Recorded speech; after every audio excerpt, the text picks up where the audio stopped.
Halo, jumpa lagi dengan saya masih di belajar metode elemen hingga. Assalamualaikum warahmatullahi wabarakatuh. Semoga kita dalam keadaan sehat semua dan siap terus belajar. Baik, kali ini kita masih pada bahasan grid structures. Tapi kita lanjut pada pengkhususan untuk matrik kekakuan lokal elemen grid. Pada sesi kali ini kita ingin belajar pertama tentang penurunan matrik kekakuan lokal elemen batang puntir. Kemudian dilanjutkan yang kedua dengan penurunan matrik kekakuan lokal elemen grid. Bagaimana melakukannya? Baik, kita lihat bertahap.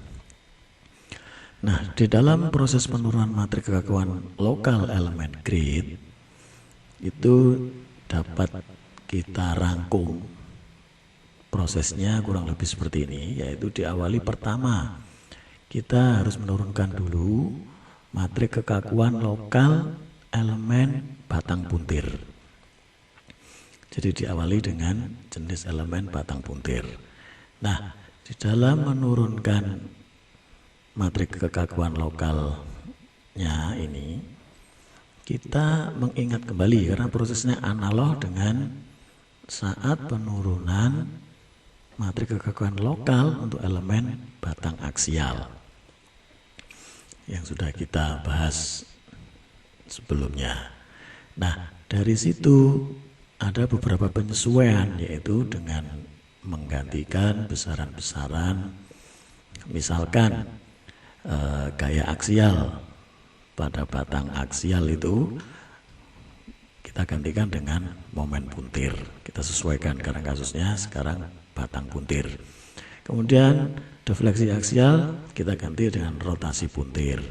Kemudian parameter E kita gantikan dengan G, modulus geser. Kemudian parameter luasan penambang A kita ganti dengan J, yaitu konstanta puntiran.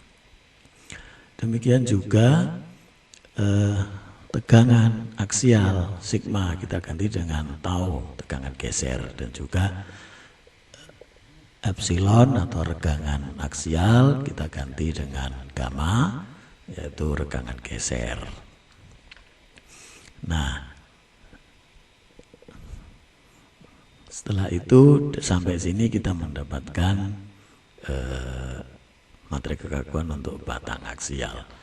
Nah, lalu yang tahap berikutnya memasukkan efek puntiran ini ke dalam matrik kekakuan lokal elemen balok lentur. Anda ingat elemen balok lentur ya? Di situ ada efek lenturan dan geser. Nah, kita tambahkan efek puntiran sehingga akhirnya didapatkan matrik kekakuan lokal elemen grid. Ini mirip dengan pada saat kita memasukkan efek aksial ke dalam matrik kekakuan lokal elemen balok lentur. Nah, hasilnya apa? Yaitu pada waktu itu akan menghasilkan elemen baru yang disebut sebagai elemen frame. Nah, ini prosesnya mirip. Baik, kita mulai tahapnya, yaitu diawali tahap pertama. Ini kita sampaikan sesuai tahap umum ya dalam perumusan elemen di dalam metode elemen hingga, yaitu tahap pertama kita menentukan kesepakatan nih arah positif dalam proses penurunannya nanti. Nah, ini misalkan ini sebuah elemen batang puntir, maka di simpul 1 dan simpul 2 ada kondisi momen puntirnya dan sudut rotasinya. Jadi ini momen dan sudut puntir pada simpul sebuah elemen batang puntir. Nah, lalu di dalam sebuah keseimbangan elemen secara umum, maka arah-arah momen puntirnya seperti dapat dilihat di gambar ini, bahwa di simbol 1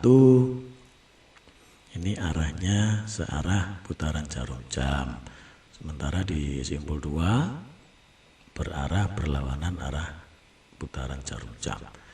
Nah, ini menunjukkan momen puntir pada sebuah elemen batang puntir dalam kondisi kesetimbangan.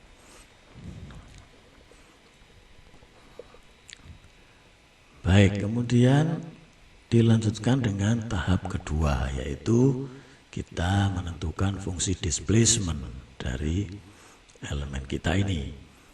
Nah, di sini kita mengasumsikan variasi sudut puntir sepanjang elemen. Jadi fungsi dari sebuah fungsi displacement adalah untuk merepresentasikan variasi sudut puntir sepanjang elemen kita ini, yaitu dengan sebuah fungsi displacement linear. Mengapa cukup linear? Nah, karena kita ingat kembali bahwa jumlah koefisien dalam persamaan yang kita pilih itu harus sama, minimal sama dengan jumlah degree of freedom pada elemen tersebut.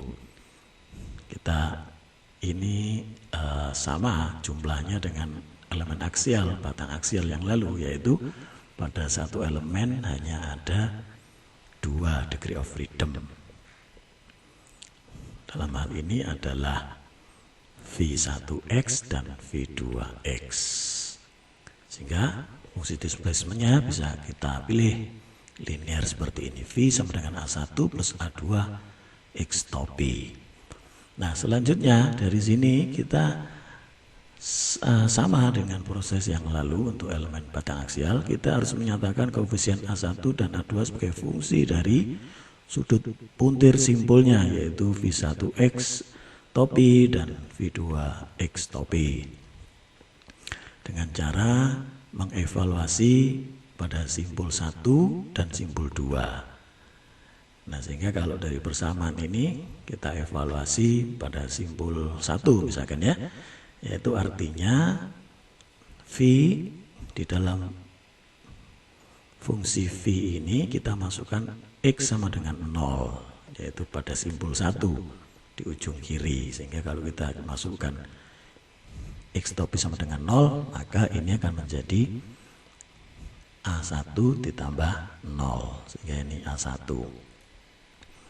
Nah, rotasi di ujung kiri sendiri tidak lain adalah V1X topi, ya kan, begitu. Kemudian untuk simbol kedua kita masukkan, kita evaluasi di simbol 2, X topi sama dengan L.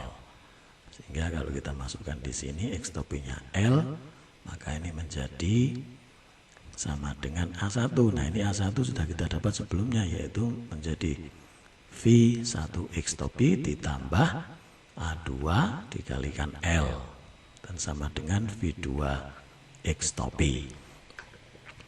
Nah, lalu ini kalau kita eksplisitkan A2-nya kan menjadi gimana?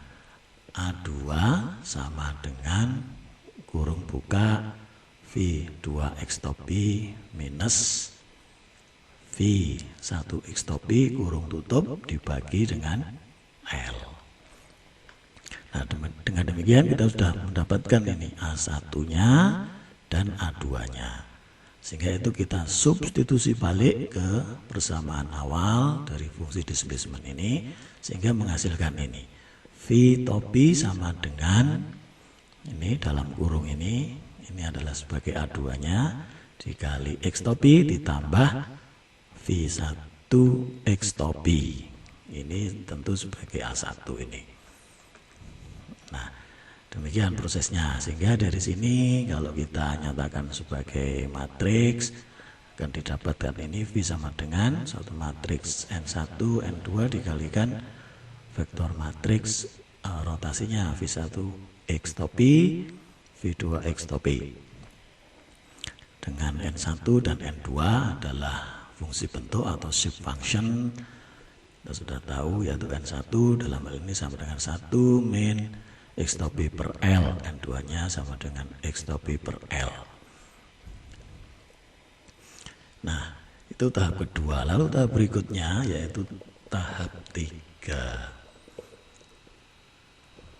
Kita lanjut tahap 3 untuk bagian berikutnya.